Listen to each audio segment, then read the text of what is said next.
This is CGTN, China Global Television Network.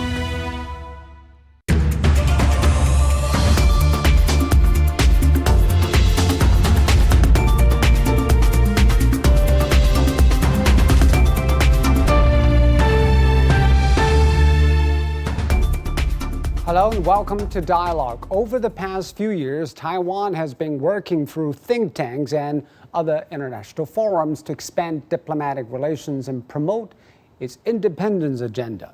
What is the influence of such informal diplomacy? How powerful is the Taiwan lobby in Washington? And how will the new Biden administration calibrate its policies towards Taiwan? To talk about those issues and more, I'm joined here in the studio by Victor Gao Zhikai. He is the chair professor at Suzhou University and via satellite by Professor Zheng Youping at Taipei University and via Skype by Harvey Zodin, senior fellow at the Center for China and Globalization. That's our topic. I'm Zhou Yue.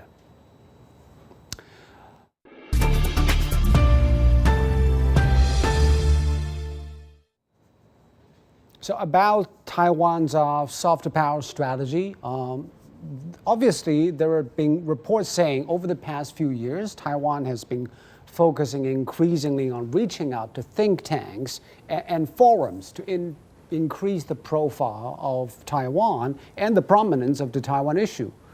So what do you make of the move by the Taiwan side to give more prominence to this issue? Well, I think under Ms. Tsai Ing-wen, the leader of Taiwan for the past few years, the agenda is very clear. They want to push the edge of the envelope and try to gain more recognition of the so-called Taiwan independence, which is futile to start with, but it could be misleading to some other countries or leaders or business communities in other countries, and I think they may create a lot of confusion. Now, aided and abetted by Trump and his administration, this movement has actually been gaining traction to such an extent that the former Secretary of State of the United States, Pompeo, even claimed that they no longer recognize the One China policy. They do not recognize Taiwan as part of China.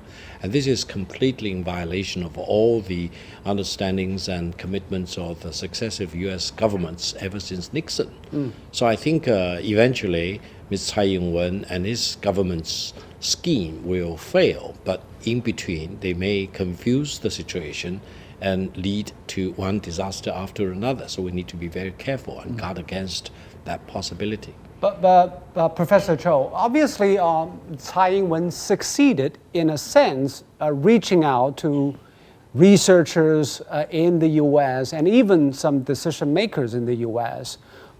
Give more prominence to the issue of Taiwan. So maybe it is a smart move for Tsai Ing-wen to increase the profile of Taiwan.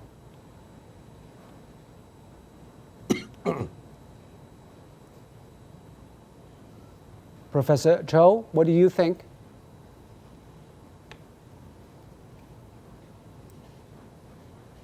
Professor Zheng, can you hear me? Well, I have to say that, yes. Go ahead. I have to say that Tsai Ing-wen has played a very smart hand. Well, frankly speaking, beginning in the 1990s, the KMT back then was still the ruling party. And KMT, under the guidance of Lee Teng-hui, has already started to invest heavily in the so-called track 2 diplomacy or the track 2 approach in liaisoning with the United States. But back then, it was a lot more passive. In other words, unless there is a major issue surfacing, came up, then Taiwan side would take the approach, would take the track 2 approach and try to influence the decision makers or try to influence the congressmen and senators on the Capitol Hill. But now, into the 21st century, Tsai Ing-wen has taken up a much more active, aggressive, or proactive approach in this track 2 approach. In other words, they're spending more money, they're putting on more human resources into this approach because in their thinking, in their logic, is that if they could influence some of the strategic elites in the Washington establishment, then they could indirectly influence the policymakers in the White House or the State Department. And the other aspect of it is that they want to, as you mentioned earlier, internationalize the Taiwan independence issue. In other words, it's not just for the benefit of Taiwan per se, but also for increasing the visibility of the Taiwan independence, the secessionist movement on the international stage. And at the same time, they also spend a lot of money on their approach to the international media, including a lot of the American media. But Harvey, do you think the Americans understand the hidden agenda of Tsai Ing-wen and her team to internationalize the Taiwan issue? Because recently in December, Tsai Ing-wen made an online appearance at Hudson Institute. That's a far-right research institution in the United States, celebrating the year-end and profiling Taiwan, U.S., Japan trilateral Pacific security dialogue. I think the United States think tanks and the country completely understands. And we can understand why Taiwan is doing this too. It's not a country to 179 of the 193 UN member states. It's recognized only by 14 relatively small states. To China, it's a renegade province, but to most countries, it's an entity shrouded in strategic ambiguity. So, like the character Blanche in the play Streetcar Named Desire, Taiwan also has to rely on the kindness of strangers. And since it lost its UN status as a country in 1971, Taiwan needs help wherever they can get it. And think tanks, full of academic and political influentials, are really a logical place to win hearts, minds, and support. And of course, we know that think tanks have been playing a role in facilitating authorities in making diplomatic decisions. So Victor, you've been working in think tanks. Do you think the influence of Taiwan voices has been increasing in the U.S.? Of course. I think think tanks, many of them claim to be independent, but then you really need to look at who really funds their research projects or their events. And if you follow the paper trail, then you will see a lot of fingerprints of Taiwan authorities operating in the United States. However, I don't think the American people will be fooled by the fact that the so-called Taiwan independence is a dead end to start with. After all, the civil war between the KMT and the Chinese communists in the 1940s never officially ended. So we are talking about a legal status of civil war on both sides of the Taiwan Strait. Nobody really wants to be involved in that very dangerous situation. It's in everyone's interest to calm down the tension across the Taiwan Straits so that peace and development will prevail. But what has changed is the economic power of mainland China has changed dramatically. And a lot of people agree that the U.S. has been playing Taiwan as a leverage against mainland China. And it worked in some way. No, I don't think so. I think the United States has been playing the Taiwan card or the KMT card or now the Taiwan independence card for decades, ever since the 1940s, I would say. But I don't think the United States has ever succeeded in that or will ever succeed. Why? I believe, first of all, the Americans don't want to shed blood for the so-called Taiwan independence. Secondly, it will not work even if they want to take the maximum risks in, for example, blocking the eventual reunification of the two sides of the Taiwan Strait. And then Taiwan may be smart on the penny, but she is really very stupid on the pound. Why? Because she is pushing Taiwan more and more dangerously into a collision course, which will eventually end in disaster for people on both sides of the Taiwan Strait. So I think peace and development will be better for Taiwan as well as for mainland China. But there is also a battle on the marketplace of opinions, Professor Chung, because we understand that Taiwan always been saying that we share the same values and institutions with the United States. We are on the right side of history, and that's not the case on the other side across the Taiwan Strait. So do you think this kind of argument is gaining power, is gaining momentum? I'm not sure if it's really gaining traction or gaining momentum in the United States or on Capitol Hill or in White House and the State Department. But I have to say, very frankly, part of the reason for Tsai Ing-wen and the DPP to pursue this approach with so much investment is precisely because they wanted for a political rhetoric that they could show to Taiwanese inside this island and let them know that we are making a lot of noise, we're making waves overseas in the United States. And then when they hear, or if they could get some foundation, think tank to come up with some policy papers or some journalists to come up with some in-depth analysis on the newspapers, in the media, on the social media platform, then they could come back and use it as a political weapon in the electoral competition, telling the Taiwanese it will or give them misinforming political the Taiwanese advantages by that, reaching you see, out. our cause is being supported. Yes, this is for domestic consumption as well. So if that is the case, Victor, what can the mainland do? Obviously, we don't want a closer relationship between Taiwan and the United States in any official way. But how can we stop them from track 2 communication? Well, I think track 2 communication with think tanks or academic societies, etc., in themselves do not harm that much. I think the ultimate goal is to really line up more political support for Tsai Ing-wen's independence movement. But I think, first of all, it's very encouraging to see President Biden and his administration already made it very clear that they still stick to the one China policy. After all, this and no official contact. Yet, after all, this is the U.S. government position ever since President Nixon for 4 decades or more. And I think it worked for the fundamental interest of the American people. So I think if the contacts and exchanges are more between think tanks, academic societies, they are not that harmful at all. But the danger is that there are politicians in the United States, including in the Capitol Hill, who want to use Taiwan as a pawn to try to derail China's peaceful rise.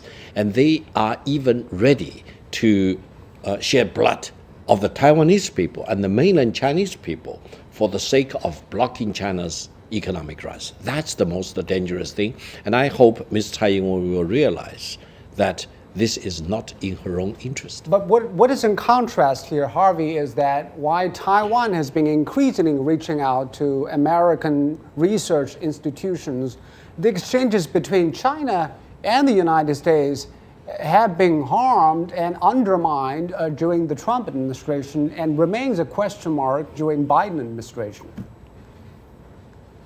Yes, absolutely. I mean, I agree with Victor that the situation is that in the Biden administration, there's not as close a contact, but it's still very worrisome because since Trump, there have been no strategic and economic dialogue. And also since Trump, the military-to-military communications between China and U.S.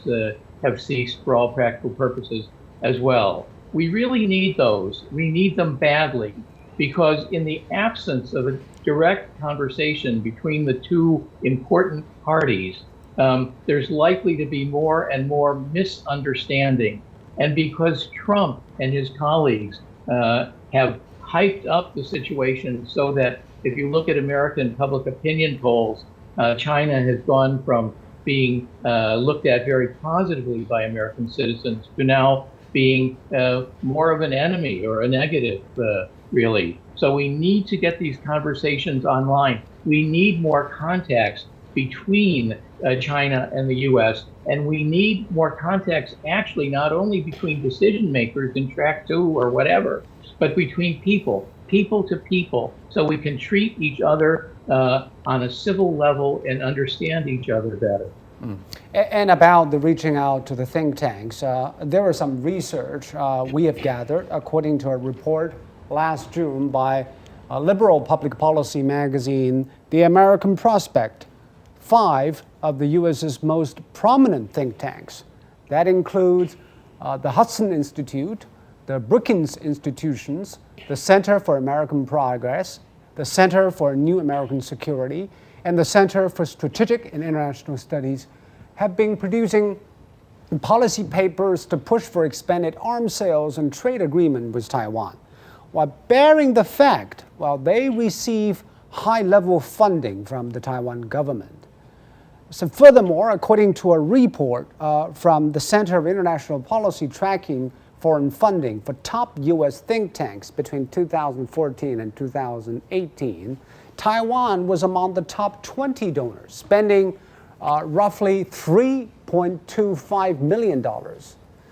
So I remember that Americans refused to be meddled by foreign political factions or forces in their decision making. But obviously, Taiwan's fingers is all over the policy making processes in the U.S. Harvey? Yeah, well, I mean, the situation with the NGOs and their conflicts of interest have been a long time in the making and in the doing. Now, you look at these think tanks, and they're from all over the political spectrum. They're supposed to be think tanks, not shills for any country, company or entity. But unfortunately, many people have now concluded that based on activities like these, that think tanks and ethics are a mutually exclusive contradiction in terms. Look, why this is important is that policymakers rely on these think tanks to make decisions, including legislation and regulation. But policymakers also rely on lobbyists. But the critical difference is that they know that lobbyists are hired guns for disclosed clients, but they expect think tanks to have their particular ideological biases, but not to be mouthpieces for anyone, but to follow the truth wherever it may lead. And as you pointed out, they're just not doing that. And Professor Chung, do you think the Taiwan funders are happy with where the money is going and how the money is spent, and have they bought influence or leverages as they wished? Well, I have to say that the entrepreneurs or the major business groups that contributed to this line of activities, they care more about what Tsai Ing-wen and the ruling party thinks, rather than how much their money can have the effects. Because for these business groups, what they care would be their interest in inside the Taiwan market. They care much less about how things will work out in the United States.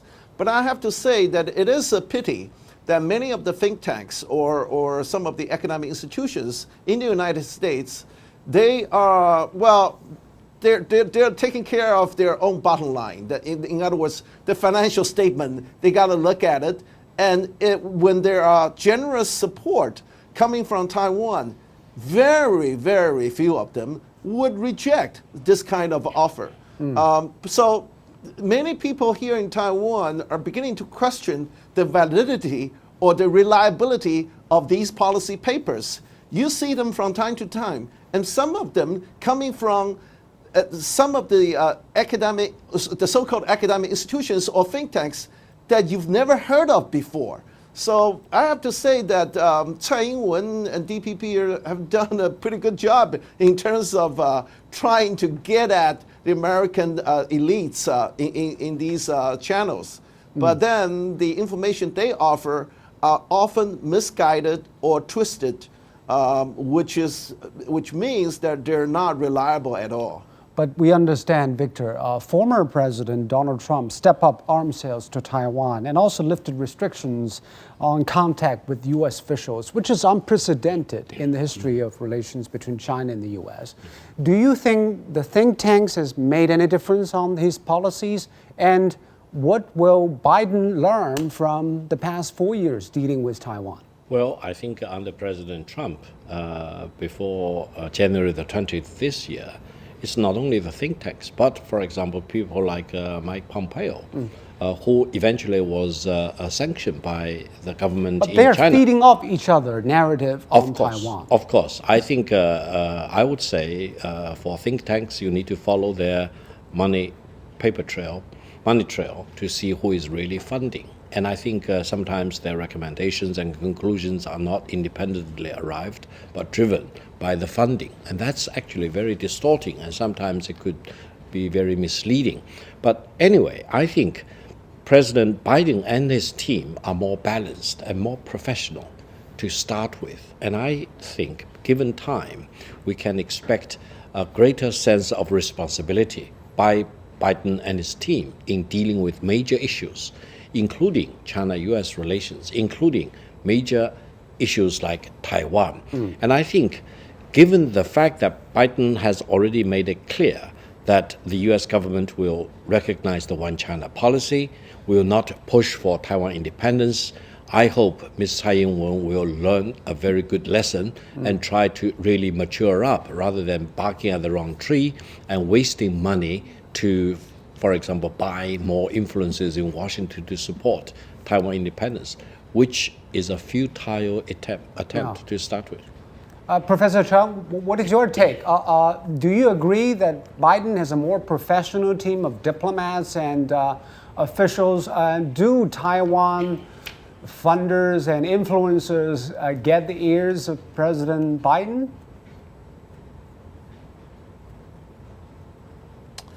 Well, based on my recent observation, it seems that Biden does have a much more professional, balanced team in his foreign policy circles.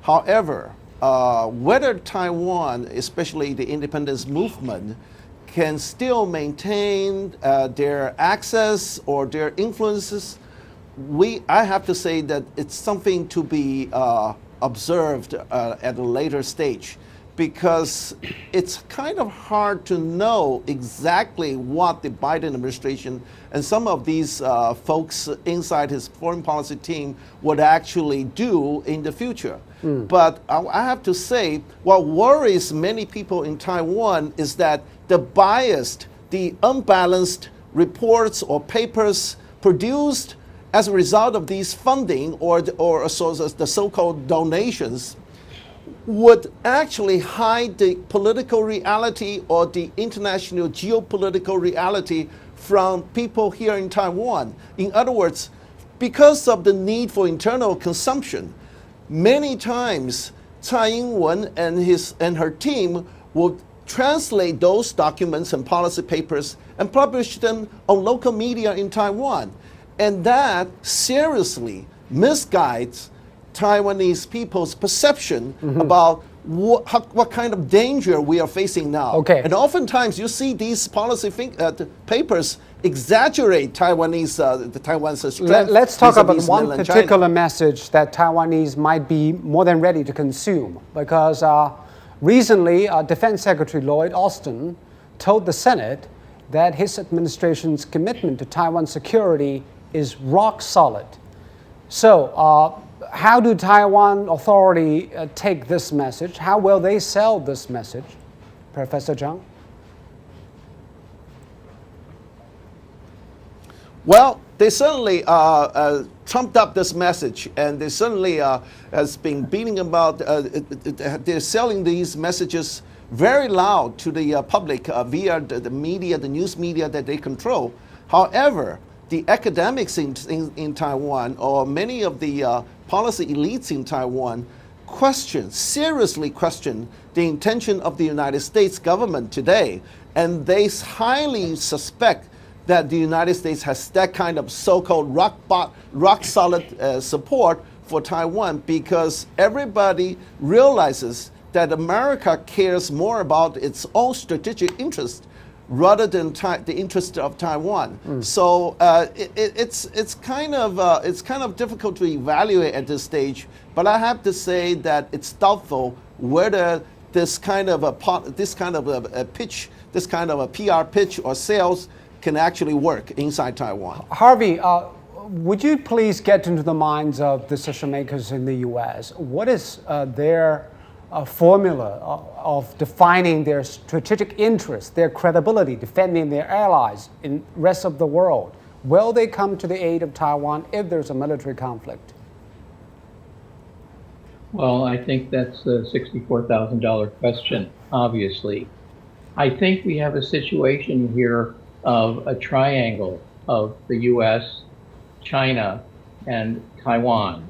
And while the U.S. is committed under the Taiwan Relations Act to provide a military assistance so Taiwan can defend itself, it's unclear what decision makers would do when push comes to shove.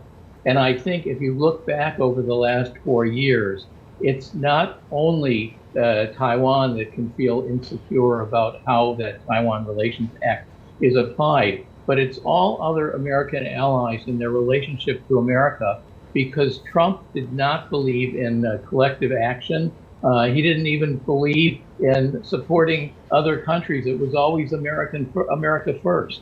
So I think it's still a question mark. And because Biden does have much more professional members of his foreign policy team, I believe that they're going to make good decisions.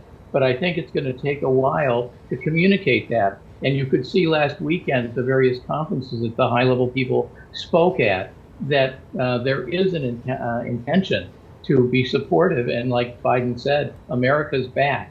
Let's see how much back they are. How much back is a big question, Victor, because of the U.S. continuing military operations in the region, and also the Chinese mainland has been conducting military exercises, flyovers in this part of the world. So what is your estimate of the odds of increasing chances of military confrontation?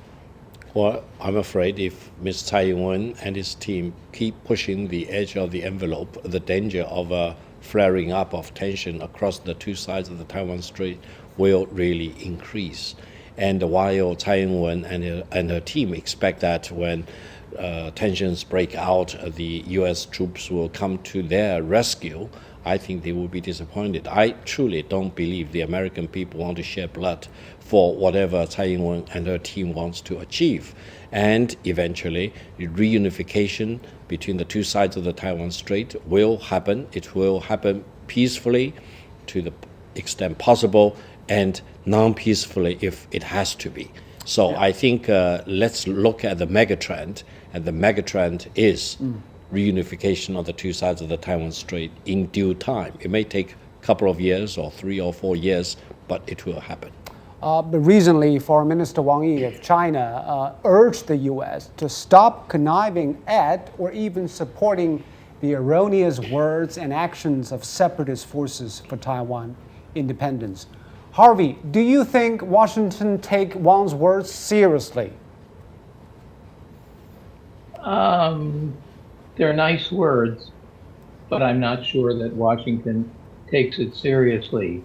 I think what needs to happen is some direct, like I said before, contact between China and U.S. on a official-to-official level. We can't do it person-to-person now. It's difficult because of the situation with the health situation. But we really need to get back to basics and to talk to each other. We have a lot of problems between us, but we also have a lot of potential between us. And so I believe President George H.W. Bush and President George W. Bush and also President Obama engaged in dialogues with China. I think these were very helpful, especially at times when things were difficult. And we have to go back to that. And they have to go back to that very, very soon. And then we can have a good conversation with Wang Yi and the other Chinese officials. Let's wait and see what kind of a communication will happen between the two sides. Thank you very much, Victor. Thank you, Professor Zhang. And thank you, Harvey.